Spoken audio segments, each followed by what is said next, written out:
Pagi itu, Mary sedang duduk menunggu anaknya pulang sekolah ketika Sally menghampirinya. Seperti biasa, Sally hendak menitipkan putrinya, Susan, agar Mary mau membawanya pulang setelah sekolah usai. Ia bahkan menyelipkan uang jajan sebagai bentuk terima kasih. Namun, kali ini Mary menolak.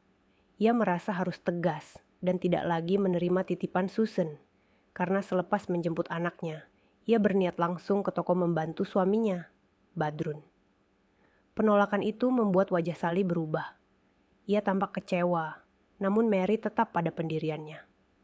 Selama ini, Sally yang bekerja sebagai pegawai dinas perikanan, bersama suaminya yang juga sibuk sebagai tenaga administrasi sekolah, kerap meminta tolong Mary untuk membawa Susan pulang. Kebetulan Susan dan anak Mary, Cindy, bersekolah di TK yang sama. Namun dalam sebulan terakhir, Mary merasa kewalahan. Susan adalah anak yang lasak dan sulit diatur. Bahkan pernah suatu kali nyaris tertabrak motor ketika menyeberang jalan besar karena berlari mendahului. Mary sudah pernah memperingatkan Sally soal bahaya itu, tetapi sepertinya Sally menganggapnya biasa saja. Hari itu, Mary menolak dengan sopan namun tegas. Ia juga menyampaikan bahwa dirinya tidak bisa menjaga dua anak, sekaligus di tengah kesibukan membantu di toko.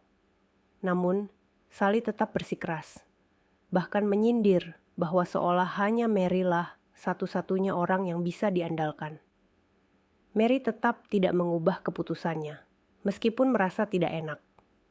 Setelah itu, Sally berlalu dan menghampiri beberapa ibu-ibu lain sebelum akhirnya pergi dengan sepeda motornya. Ketika sekolah usai, Cindy langsung berlari menghampiri Mary dengan wajah ceria, menceritakan nilai bagus yang didapatnya. Susan juga ikut berlari dan melaporkan hal serupa. Namun, Mary menahan diri agar tidak terbawa rasa iba.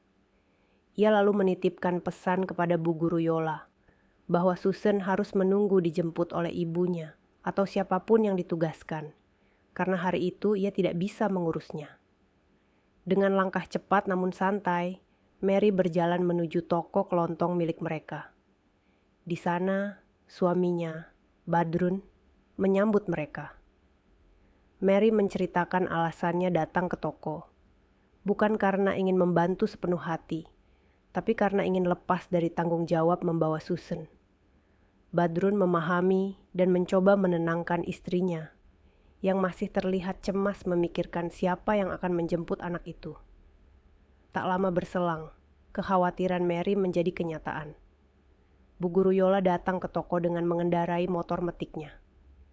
Di boncengan belakang, tampak Susan duduk diam. Rupanya, setelah menunggu cukup lama dan tak ada satupun yang datang menjemput, serta nomor sang ibu tak bisa dihubungi, Bu Guru Yola memutuskan untuk mencari Mary, karena hanya tahu bahwa rumah Susan tidak jelas di mana.